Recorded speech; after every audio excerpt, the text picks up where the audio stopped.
Hi there, Corazon volunteer. My name is Katherine Eichmann, and I am the co-chair of Corazon Clinic. The purpose of this video is to orient you to the clinic so that you'll be ready and prepared for clinic on Sunday. In this video, I will cover basic information about the clinic history, structure, and flow. Of course, you'll learn more as you go, but this will get you started. Please be sure to watch the other training videos posted for specific information about charting, case presentation, physical exam, and more. Corazon Clinic began about 20 years ago with just one doc, a notebook, a few patients, and a first aid kit. Now we have on average 30 student volunteers, 10 rotating volunteer medical providers, and a base of over 1,200 patients. Our volunteer and patient base is constantly growing and expanding. On average, we see about 30 patients per Sunday in the span of 4 hours, and about 10 to 15 patients on Thursdays.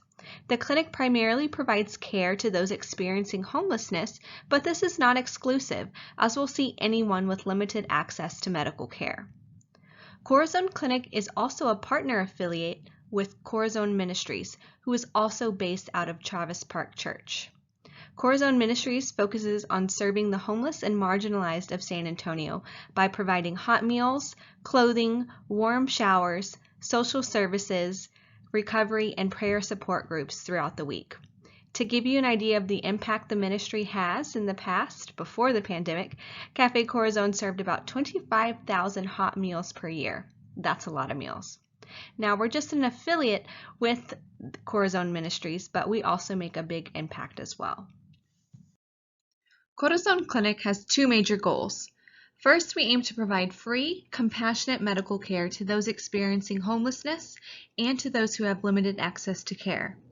At Corazon Clinic, we strive to increase the quality of life and health of our patients, which in this population can be done in so many ways. We provide our patients with a safe space where their stories and concerns are heard. Just the simple act of listening goes a long way here at Corazon. Our second mission is to serve as a place of education to pre-medical profession students. We have partnered with many health-oriented student organizations at UTSA, so the bulk of our volunteer base comes from there. Volunteering at Corazon Clinic provides you with a real-world medical experience and shows you what it's like to be a real medical professional. To date, we have sent 45 former student volunteers to professional health school. I myself am included in these statistics. The opportunity to serve and the educational experience gained is absolutely invaluable. Here are some of the services we offer at Corazon Clinic. Again, all of our services are free. We typically see a lot of non-emergent acute care cases such as colds, urinary tract infections, and wound care. If we see any urgent or emergent cases, they're typically referred out, and that's normally to University Hospital. We also manage many different chronic diseases such as hypertension, diabetes, asthma, COPD, and many mental health conditions. We take a lot of vitals, typically blood pressure and blood glucose, and we can also write and fill certain prescriptions if needed.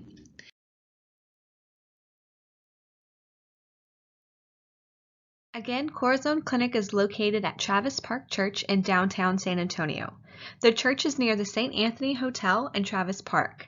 We are open every single Sunday, rain or shine, holidays included, and every Thursday as well. The only time we have closed is when the basement flooded and for a few weeks during the beginning of the pandemic. On Thursdays, we open to patients at 4:30 p.m. and close around 7 p.m. Volunteers should arrive no later than 4:20 on Thursdays. On Sundays, the doors open to patients at 8 a.m. and we close when the last patient is seen. Typically, this is around 12:30 or a little bit after. Volunteers should arrive no later than 7:30 a.m. for orientation and an educational talk on Sunday. Tardiness on either day is noticed, and after your third tardy, your ability to volunteer will be paused. Parking is different for each day of clinic. There is no free parking on Thursdays. There is a lot adjacent to the church, but this requires payment on Thursdays and is reserved for church members on Sundays. You can park in that lot on Thursdays, but you just need to pay. If you need help paying for parking on Thursday, please let me or another board member know and we can reimburse you. Parking is available at the Weston Center parking garage on Sunday, and we do have validation tickets for you. So please see me or another board member to receive your validation ticket. Our dress code is similar to that of any other medical setting. You are welcome to wear scrubs and closed-toed shoes, or medical appropriate attire such as a modest t-shirt or blouse, pants, and closed-toed shoes. Please do not wear shorts or any type of bottoms that expose the legs, as this poses a safety hazard if sharps are handled and then dropped. Sign up for each clinic date is done through a website called Calendly. The link will always be the same, it never changes, and the link should open up 48 hours before each clinic. We fill up quickly and sign up is first come, first served. We typically have cancellations, so please email us at corazonclinicsa@gmail.com to be put on the wait list. In addition, if you need access to the link or you have any trouble with the link, please email us and Gabe will help you. Note, trainers should only sign up using the trainer link. This is to ensure that we have enough trainers and that we have available spots for new volunteers. If we need more trainers, Gabe will reach out to you personally. Again, always be put on the wait list just in case someone cancels. So here we have the who's who at the clinic. These are volunteers who are in leadership roles, also known as board members. This is just a reference for you so you know who to contact if you have a question or concern during or after clinic. We have our co-chairs or director of the clinic, which is myself, Kat, and Amir. In pharmacy, Ryan and Rosa. In administration, we have Mariana. John is responsible for education and training. Our clinic organizer is Gabe, and our boss is Bill, our wonderful PA. We also have a variety of different providers. We have our physicians, Dr. Mike and Dr. Sarah, our PAs, Barb and Felipe, our nurses, Carol and Karen, and also a psychiatric social worker, the wonderful Susan. Please don't hesitate to ask us questions or reach out to us if you have any concerns or questions during clinic. So what do you need to bring to clinic? Well, basically yourself, and that's about it. All supplies are provided by Corazon Clinic. However, if you'd like, you can bring your own stethoscope, or if you have any other medical equipment such as a blood pressure cuff or an otoscope, you're welcome to bring that as well, but it is not necessary. To give you an idea of clinic structure, Corazon Clinic functions as a student teaching clinic in which student volunteers will provide medical care under direct supervision of a licensed medical provider. Currently, we have 2 medical doctors, 2 physician's assistants, a psychiatric social worker, and about 4 to 5 nurses who volunteer and supervise volunteers on a regular basis. We do have a clinic area set up in the basement of the church, which contains a waiting room, 7 patient rooms, an office, and a pharmacy supply area. So once you arrive at the church, a doorman will let you into the church building. Go ahead and head downstairs to the church fellowship hall, and the clinic is located way in the back of the hall. You'll see a little doorway there, and it says clinic above it. Go ahead and go into the medical records room, which is the first door to your right as you walk into the clinic space, and sign in and make yourself a name tag. Then have a seat in the waiting area for our educational presentation of the morning. And then once the presentation is done, you may meet with your team and go ahead and get started. All right, well, this is a very important and very long slide right here in which we'll discuss the flow of clinic. Patients will first line up at the admin table to be checked in the fellowship hall.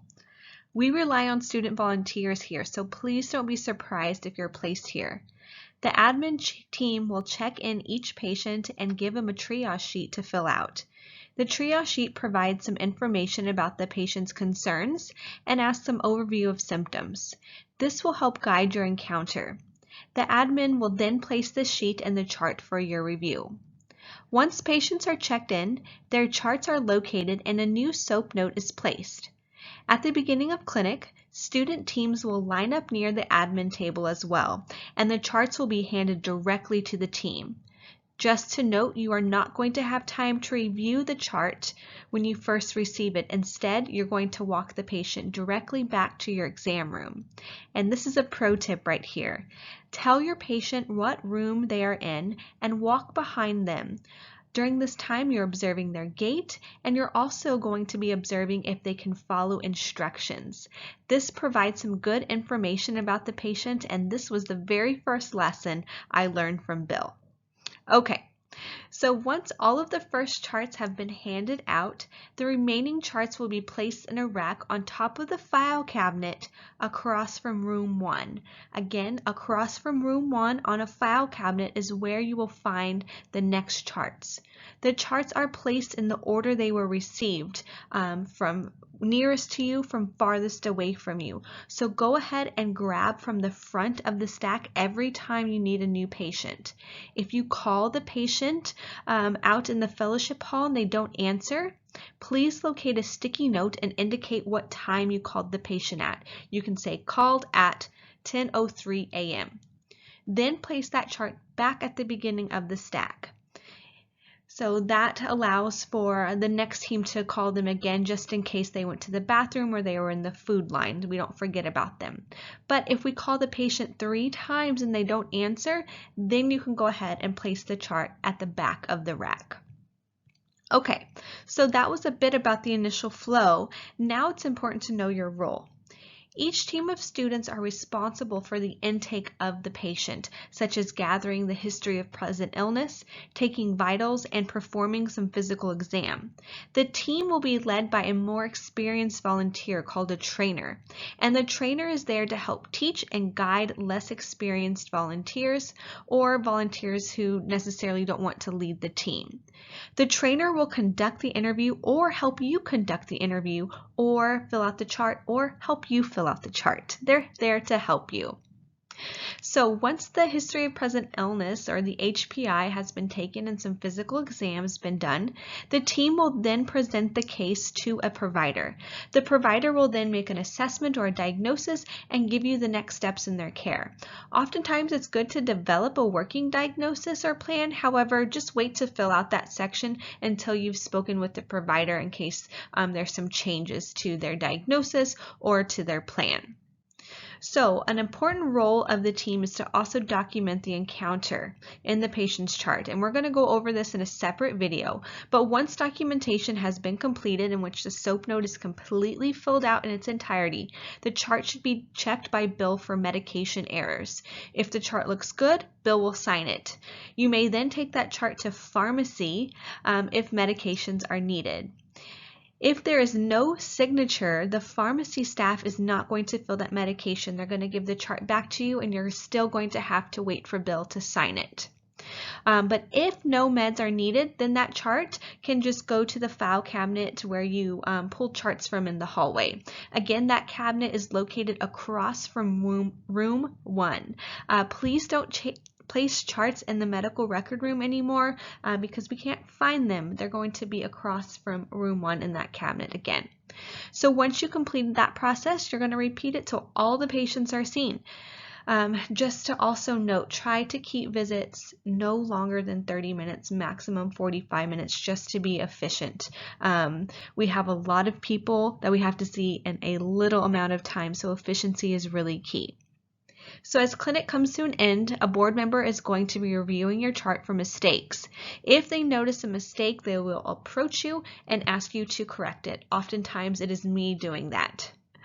The chart is also reviewed and signed by Bill again, so he may have some input for you and we may talk to you about that input as well.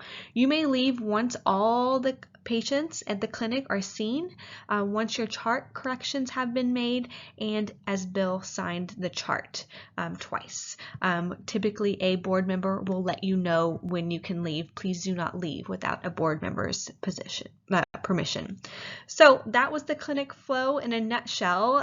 The more you come to clinic, the more you're going to be familiar with this flow. Please don't hesitate to ask if you have any questions about this. We are here to help. So this is just a reminder for you guys. We are back in the patient rooms at the clinic. We are no longer in the fellowship hall seeing patients at tables.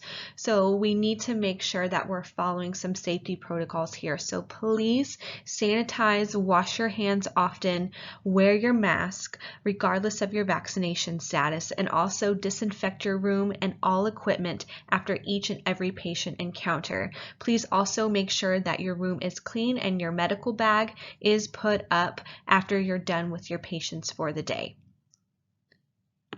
So here are some charting basics.